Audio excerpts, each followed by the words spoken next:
11. यथोचित greater than तर्कशील।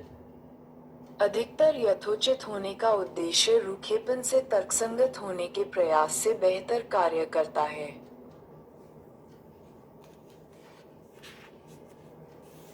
आपका कोई स्प्रेडशीट नहीं है।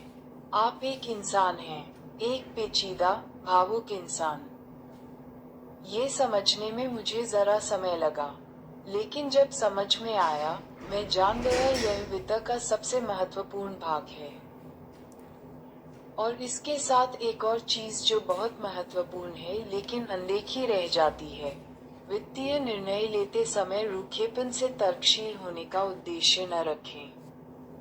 सिर्फ पर्याप्त रूप से यथोचित होने का प्रयत्न करें। यथोचित अधिक वास्तविक है और इसका आप दीर्घकाल तक अनुसरण कर सकते हैं, जो संपत्ति प्रबंधन में सबसे महत्वपूर्ण है। ये समझाने के लिए कि मैं क्या कहना चाह रहा हूँ, मैं आपको एक ऐसे व्यक्ति की कहानी सुनाता हूँ जिसने मलेरिया का इलाज सिफिलिस से करने की कोशिश की। जूलियस वैगनर जोरेग 19वीं सदी के एक मनोवैज्ञानिक थे जिनके पास दो अद्वितीय कौशल थे। वे पैटर्न को पहचानने में बहुत अच्छे थे, और जिसे दूसरे मूर्खतापूर्ण समझते थे, वे उसे निर्भीक कहते थे। उनकी विशेषता विकट न्यूरोफिलिस के मरीज थे, जो उस समय एक जानलेवा रोग हुआ करता था जिसका कोई भी ज्ञात इलाज नहीं था। उन्होंने एक पैटर्न देखना शुरू किया। सिफिलिस के वे मरीज जिन्हें किसी अन्य असंबद्ध बीमारी के कारण लंबे समय तक ज्वर भी आता था, वे ठीक हो जाते थे। वैगनर जोरेग ने अनुमान लगाया यह एक ऐसे अंतर्ज्ञान के कारण है जो सदियों से हमारे आसपास रहा है, लेकिन जिसे डॉक्टर भली भांति समझ नहीं पाए। ज्वर शारीरिक संक्रमण से लड़ने में अहम भूमिका निभाता है। इसलिए वे इस तार्किक निष्कर्ष पर पहुंचे। 1900 के दशक की शुरुआत में वैगनर जोरेग ने मरीजों को टाइफाइड,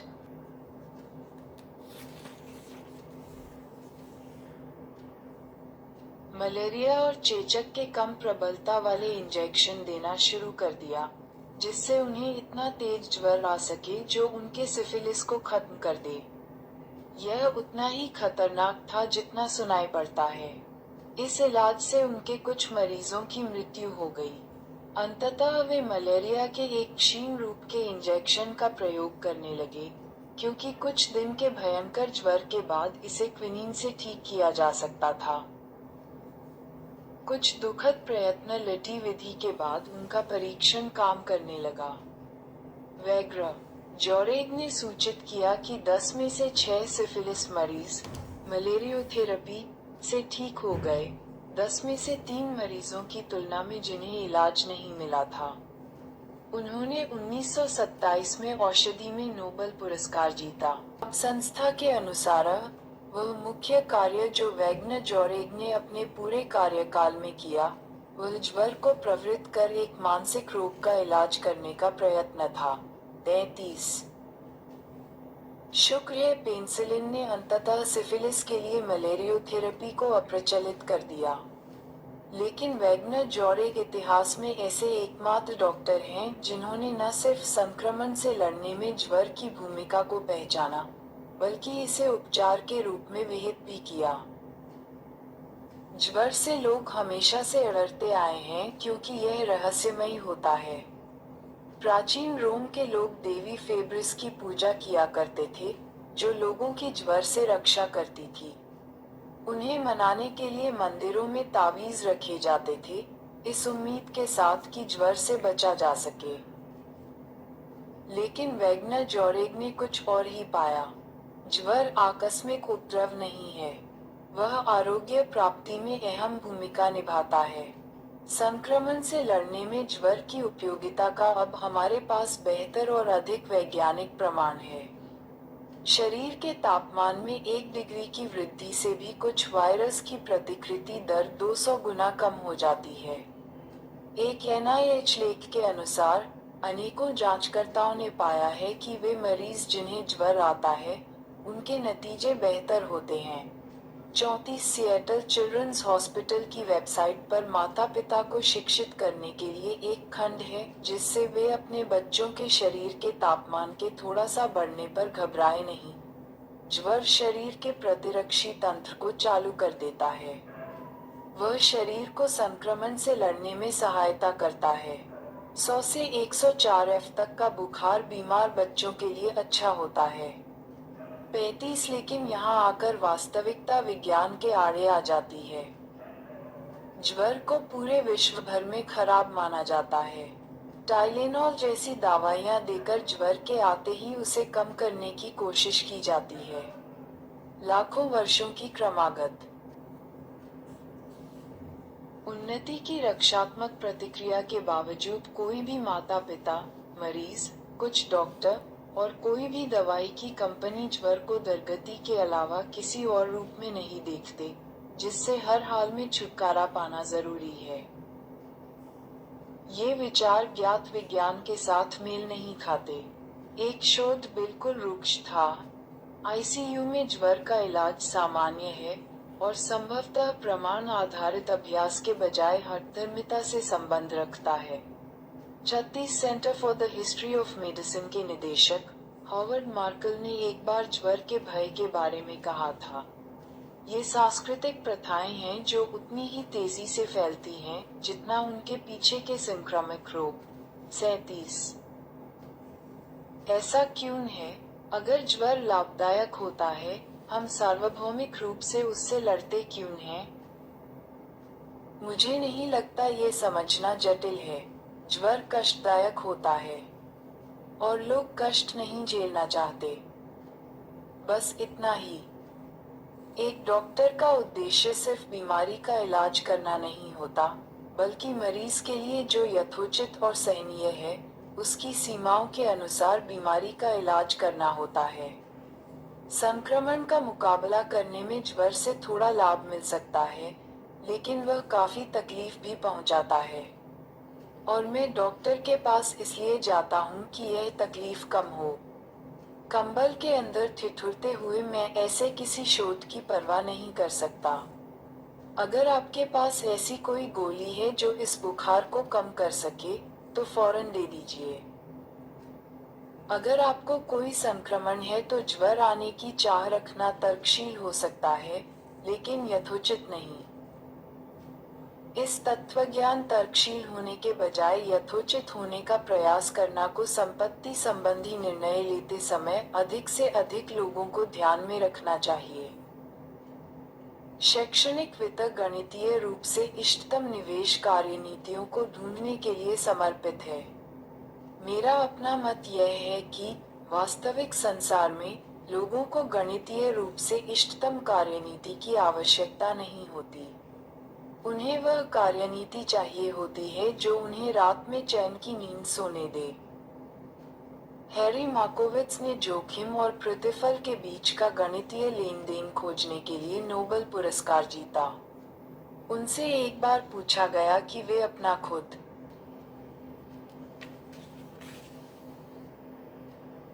का पैसा कैसे निवेश करते थे, और उन्होंने 1950 में अपने पोर्टफोलियो के आवंटन का ऐसे वर्णन किया, जब उनके मॉडल पहली बार विकसित हुए थे। मैंने अपनी व्यथा की कल्पना की कि अगर स्टॉक मार्केट ऊपर जाए और मैं उसमें न रहूं, या फिर अगर वह बहुत अधिक नीचे चला जाए और मैं पूरी तरह से उसमें रहूं। मेरा लक्ष्य भविष्य में होने वाले पछतावे को कम करना था, इसलिए मैंने अपने अंशदान को बॉन्ड और इक्विटी में बराबर बांट दिया। मार्कोविट्ज ने फलतः मिश्रण में विविधता उत्पन्न करके अपनी निवेश कार्यनीति बदल दी। लेकिन यहाँ पर दो बातें महत्वपूर्ण हैं।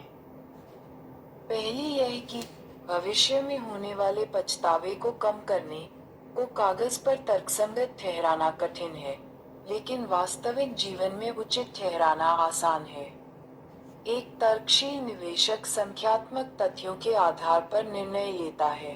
एक उचित निवेशक उन निर्णयों को कॉन्फ्रेंस कक्ष में उन सहकर्मियों से घिरे हुए लेता है जिनकी वह प्रशंसा जीतना चाहता है, उस जीवनसाथी के साथ जिसे वह निराश नहीं करना चाहता, या फिर अपने किसी रिश्तेदार, पड़ोसी या अपने खुद के संदेहों के रूप में मिलने वाले प्रतिद्वंदियों की आलोचना के विरुद्ध।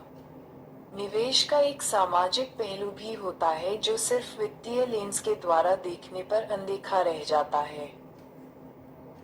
दूसरी बात यह है कि यह ठीक है। जेसन ज़्वीग, जिन्होंने वह साक्षात्कार किया जिसमें मार्कोविट्ज ने अपने निवेश का वर्णन किया था, बाद में विचार करते हुए बोले, मेरा अपना मत यह है कि लोग न तो तर्कशील होते हैं और न ही तर्कहीन। हम मनुष्य हैं। जितनी जरूरत हो हम उससे अधिक जोर अड़ालकर सोचना नहीं चाहते, और हमारे ध्यान पर निरंतर मांगे रहती हैं। इस नजरिए से देखा जाए तो इसमें आश्चर्य की कोई भी बात नहीं है कि आधुनिक पोर्टफोलियो सिद्धांत के अन्वेषक ने अपना खुद का शुरुआती पोर्टफोलियो अपने अनुसंधान पर बिना अधिक ध्यान दिए बनाया। इसमें भी कोई आश्चर्य नहीं है कि बाद में उन्होंने इसे ठीक कर दिया। 38 मार्कोविट्ज न तो तर्कशील हैं और न ही तर्कहीन, वे उचित हैं। वित्त में जो बात अक्सर अनदेखी रह जाती है वह ये है कि तकनीकी रूप से सही होकर भी कुछ संदर्भगत रूप से निरर्थक हो सकता है। 2008 में येल के 2 अनुसंधानकर्ताओं ने एक शोध प्रकाशित किया जिसके अनुसार युवा बचतकर्ताओं को स्टॉक खरीदते समय अपने सेवानिवृत्ति खातों को 110 2 से 1 के मार्जिन से बढ़ाना चाहिए, अपनी संपत्ति के हर $1 के लिए $2 का ऋण। ये दर्शाता है कि उम्र बढ़ने के साथ साथ निवेशकों का ये लीवरेज कम होता जाता है, जिसके कारण एक युवा बचतकर्ता अधिक जोखिम उठा सकता है और मार्केट की भीषण उथल-पुथल को झेल सकता है, और उम्र बढ़ने पर यह कम हो जाता है। अगर इस लाभ का इस्तेमाल करके भी आप युवावस्था में पूरी तरह से बर्बाद हो जाएं, यदि आप 2 से 1 का मार्जिन लेकर चल रहे हैं, तो मार्केट में 50% गिरावट आपके पास कुछ नहीं छोड़ेगी। शोधकर्ताओं ने दर्शाया कि फिर भी दीर्घकाल में बचतकर्ता अच्छा प्रदर्शन कर सकते हैं अगर वे बर्बाद होने के अगले ही दिन वापस उठ खड़े हों, योजना का अनुसरण करें और अपने 2 से 1 के खाते में बचत करते रहें। ये गणित कागज पर काम करता है। यह एक तर्कशील कार्यनीति है, लेकिन ये लगभग बेतुके रूप से अनुचित है। कोई भी सामान्य व्यक्ति अपने सेवानिवृत्ति खाते के पूरे 100% को हवा में जाते देख इतना अप्रभावित नहीं रह सकता कि अडिग रूप से कार्यनीति का पालन करता रहे।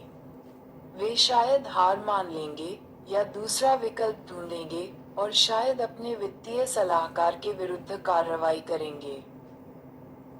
अनुसंधानकर्ताओं ने तर्क दिया कि उनकी कार्यनीति का प्रयोग करते समय अपेक्षित सेवानिवृत्ति संपत्ति जीवन काल निधि की तुलना में 90% अधिक होगी। ये 100% कम उचित भी है। असल में, अनुचित दिखने वाले निर्णयों का समर्थन करने का एक तर्कशील कारण है। ये रहा एक मान लेते हैं आपको अपने निवेश से काफी लगाव है। यह कोई रूढ़िवादी सलाह नहीं है। ये कहना निवेशकों के लिए सम्मान के तमगे जैसा है कि वे अपने निवेश को लेकर भावनाहीन हैं, क्योंकि यह तर्कसंगत प्रतीत होता है। लेकिन अगर अपनी कार्यनीति और स्टॉक को लेकर भावनाओं की कमी इस संभावना को बढ़ाती है कि जब वे कठिन प्रतीत होंगे, आप उनसे दूर हट जाएंगे, जो तर्कशील सोच जैसा दिख रहा है वह देनदारी बन जाएगा। उचित निवेशक जो अपनी तकनीकी रूप से लुटिपूर्ण कार्यनीतियों से लगाव रखते हैं, उनके पास ये लाभ होता है कि उनकी अपनी कार्यनीतियों के साथ टिके रहने की संभावना अधिक होती है।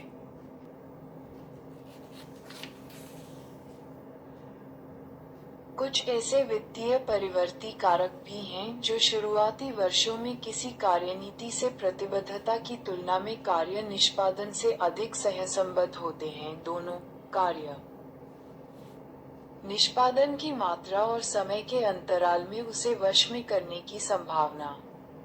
ऐतिहासिक रूप से यूएस मार्केट में पैसा बनाने की संभावना एक दिन के अंतराल में 50/50, एक वर्ष के अंतराल में 68%, 10 वर्षों के अंतराल में 88% और अब तक 20 वर्षों के अंतराल में 100% है।